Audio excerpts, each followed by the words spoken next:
Okay, testing.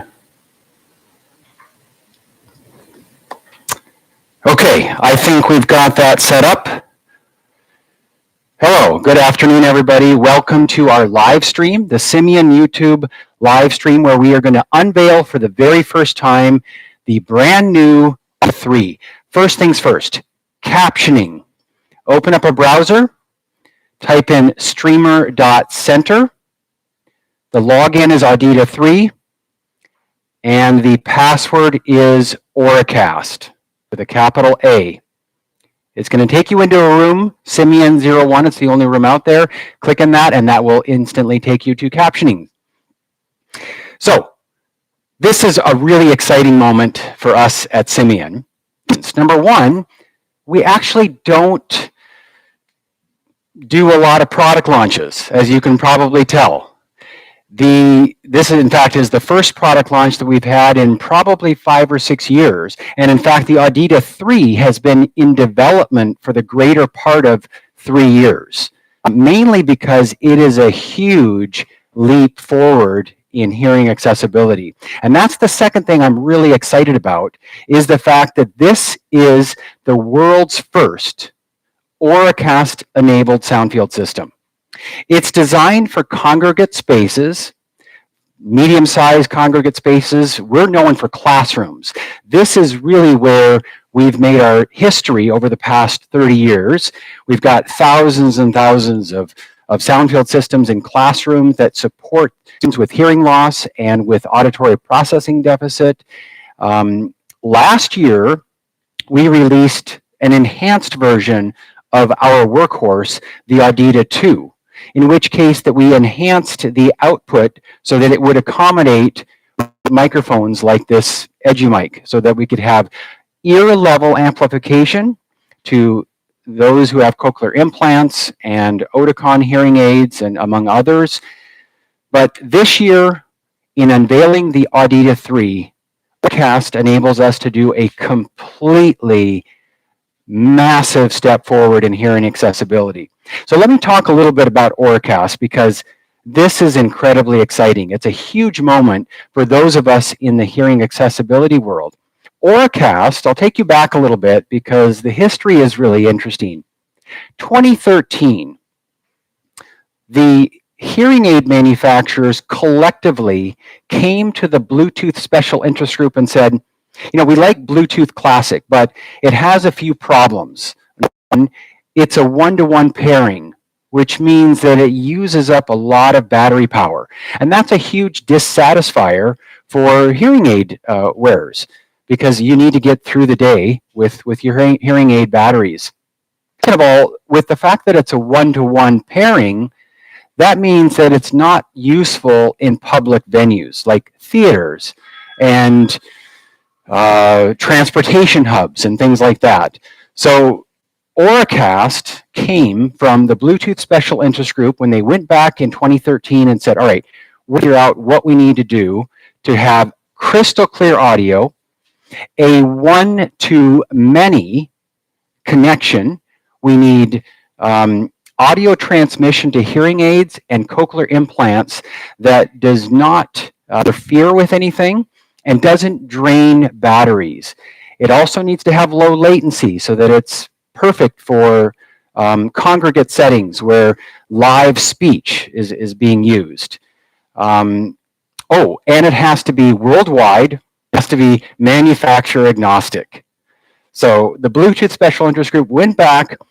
They first came out with Bluetooth low energy audio, which is the basic form of audio sharing from your phone. You can share audio from your phone with your partner, with your friend, but Auracast came from that because the low energy aspect was one aspect, but having Auracast having no practical limit to the number of recipients to an Auracast transmitter, that's important for these venues like theaters and transportation hubs, subway cars, airports, train stations, and so forth. So in 2022, the Bluetooth Special Interest Group came out with Auracast. the first published standard for this massive leap forward in hearing accessibility. And the first manufacturer that adopted it for their hearing aids was Resound.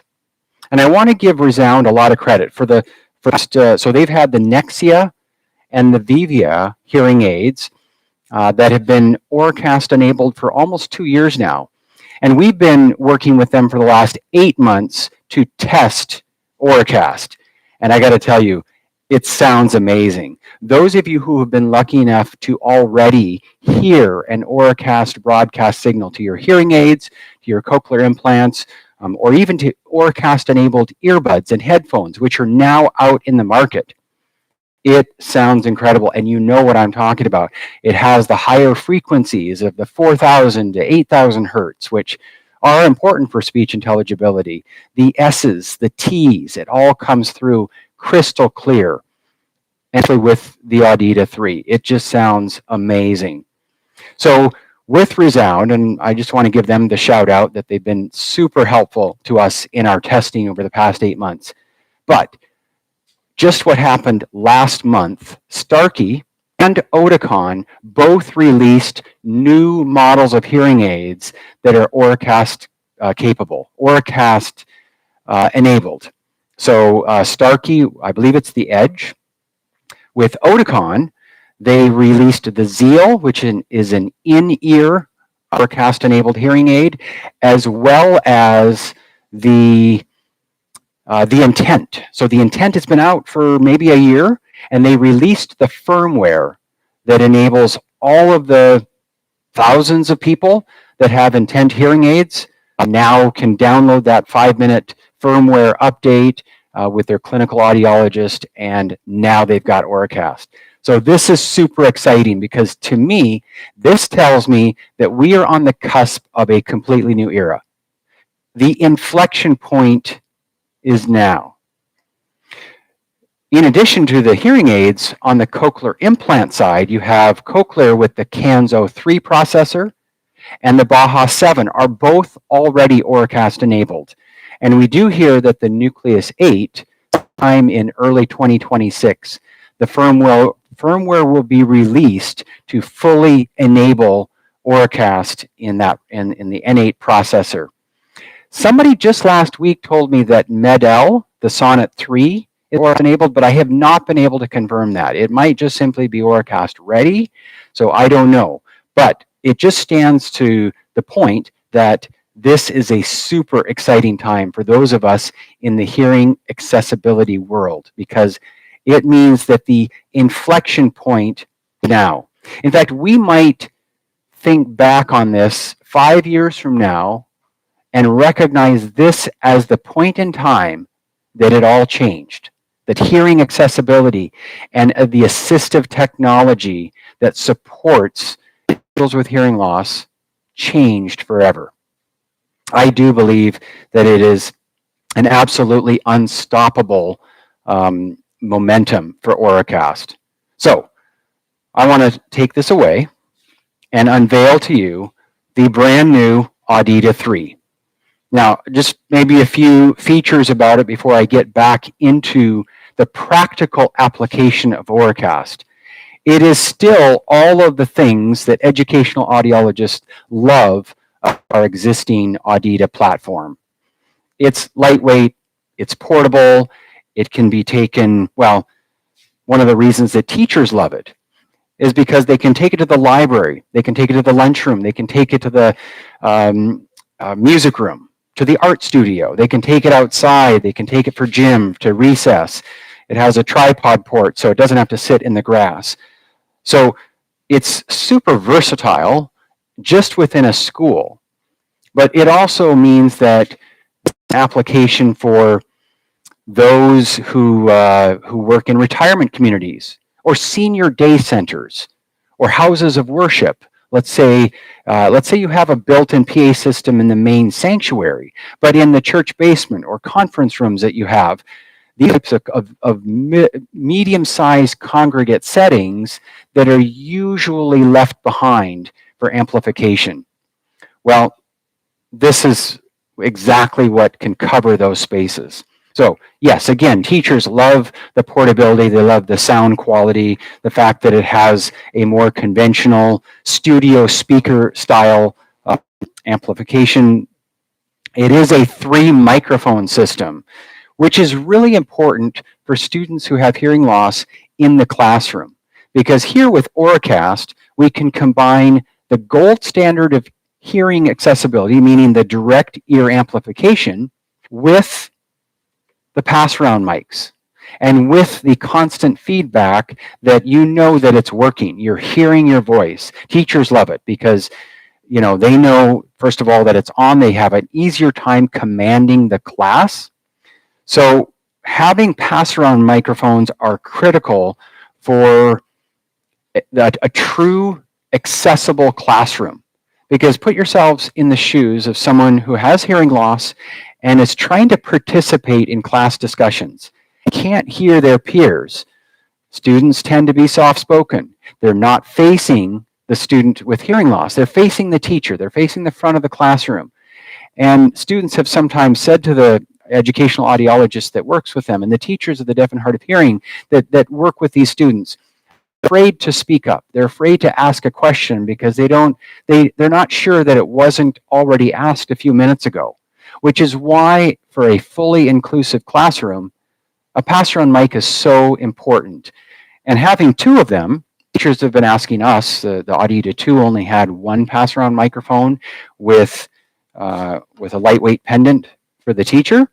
But with the Audita III, it's a 3 microphone system, so 2 pass-around microphones designed for smaller fingers, whereas one is being used by the student, the other one can be passed to the student who has their hand raised and is waiting for the talking stick. So it really is an affordable way of providing a fully inclusive classroom. And we're super excited about that. A couple of things about the pendant. We made it, well, first of all, you can see we made the mute button extremely obvious. A very, very bright red. I'll unmute it. You can see it, that it turns green. So if you are mic'd up and you go into the teacher's lounge, everyone can see if you're on a hot mic or not. It's very, very lightweight, which teachers really appreciate because they have lanyards and keys and badges and so forth, and so the weight is added to it. But let's talk about it in addition to the classroom. Let's talk about it from a retirement community perspective, because the same burdens that are on a teacher are also on a staff member that is supporting seniors who have loss. And the great thing about Auracast, I mean, this is really a game changer, is the fact that it is manufacturer agnostic, and that already there are so many hearing aid manufacturers that are Auracast-enabled, meaning they've introduced to the market hearing aids and cochlear implants that are already Auracast-enabled. We know that Signia and Widex will be following next year with Auracast-enabled devices. And so think about how this is a game changer for a retirement community that has seniors who have all different brands of hearing aids. It's super easy for them to then just connect. Now, let's talk about that aspect, because as I mentioned, the Bluetooth Special Interest Group came out with Auracast that solved several problems. 1, manufacturer agnostic. Number 2, it is all over the world. So you could be in Japan or South Korea, or you could be in Portugal or Nebraska, and it works the same, just like Bluetooth does today. Auracast is easy to connect with. It's intuitive. It's as intuitive as Bluetooth is. In fact, in our testing with Resound, I was blown away by how easy it is to connect. I just took out my phone, I opened up the Resound app, I scrolled to the bottom where it says, find an Auracast broadcast signal. Click on it, instantly the Audita III signal comes up, which is super easy. And then step 4, just click on it, and instantly you're connected. So in 5 minutes, you're connected. 5 seconds, you're connected. It's that instantaneous, just like Bluetooth is. So that's what makes this so exciting, is that there's very little burden on the teacher to have to manage it for a student that needs the support, a younger student in grade, kindergarten, grade 1, grade 2, grade 3, probably by grade 4, they already have their own phone. So they're able to connect on their own. And if phones are bridged in the classroom, then they can simply put their phone in a basket on the teacher's desk. There's ways, common sense ways to manage the fact that there's a phone in the classroom. Those are the types of things that can be discussed in an IEP meeting to ensure that they have accessibility to Auracast. But for a teacher that's doing it on their own, a teacher can simply take an iPad, be assigned an iPad by their district, and manage it for that student. In a retirement community, most seniors will probably have their own phone, especially if they're active seniors. But if a staff member needs to help them, then a staff member may have an iPad that they can connect various individuals Auracast. But think of how versatile a portable soundfield system is in a retirement setting, where it starts out in the morning in the dining room for morning announcements, and then it goes up to the second floor lounge for a book club or reading. Maybe it comes back down for a bingo game in the afternoon, or the yoga studio for seniors yoga, or out to the pool. Anyway, having a portable system is just as convenient in a retirement community setting as it is in a school setting, because rarely is learning so static that it has to be done in one congregate setting. The Audita III enables that to be taken anywhere, and you still have Auracast. Now, back to Auracast, because there's a few things that are really, really cool about Auracast. There's no practical limit to the number of people that can access Auracast, because it's not a one-to-one transaction. It's a one-to-one, one-to-many connection. That's what is really exciting about the fact that you're in a theater and any number of people can access Auracast.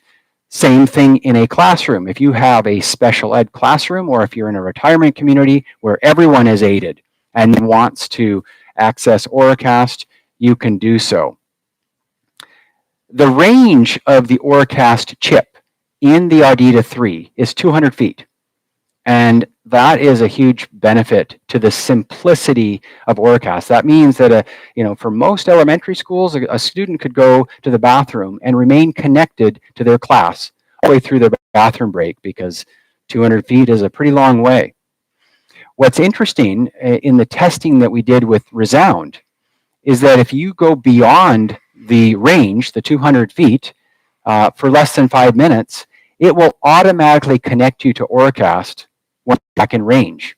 So that's really exciting, because it allows us to think about some of the ways that we could connect in the same way that we do with Bluetooth today. If you have a Bluetooth speaker that your phone has recognized in the past, well, how easy would it be to do that with Auracast? There's no technical limitations to that being the case. So imagine how easy it would be for a student with Auracast-enabled pediatric hearing aids to walk into their classroom, and Auracast is already on. Auracast instantly connects to their hearing aids because it's been saved as a favorite connection in much the same way that Bluetooth is today. These are the types of innovations that we believe will be coming, and very, very soon. I think 2026 is the year where we will see this type of innovation with Auracast. And we're excited to be a part of it, because this is a massive step forward. This is a completely new era of accessibility. Now, there is one holdout.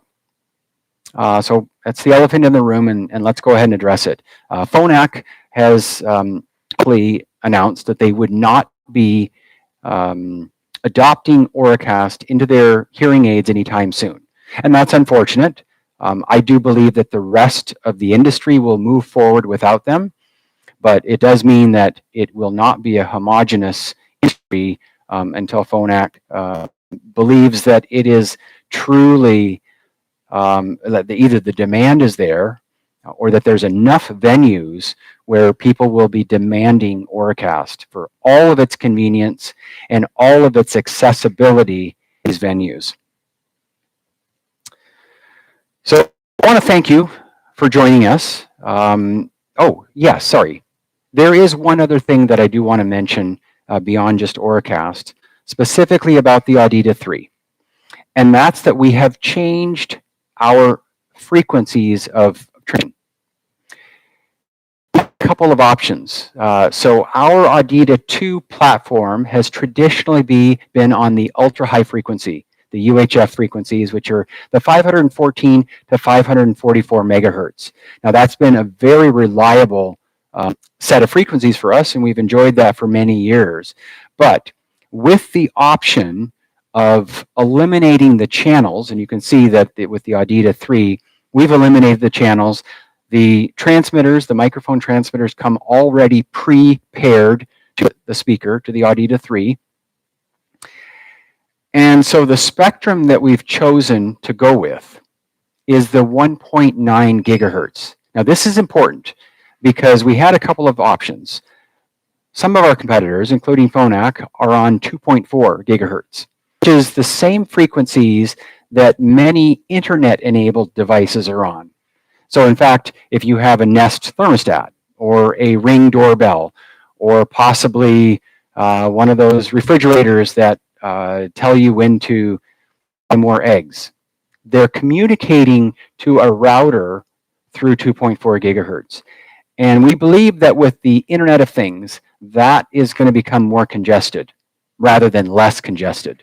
So with 2.4 being a, in the future, a problematic transmission spectrum, that's why we've gone to 1.9 gigahertz, which are the DECT frequencies, the DECT.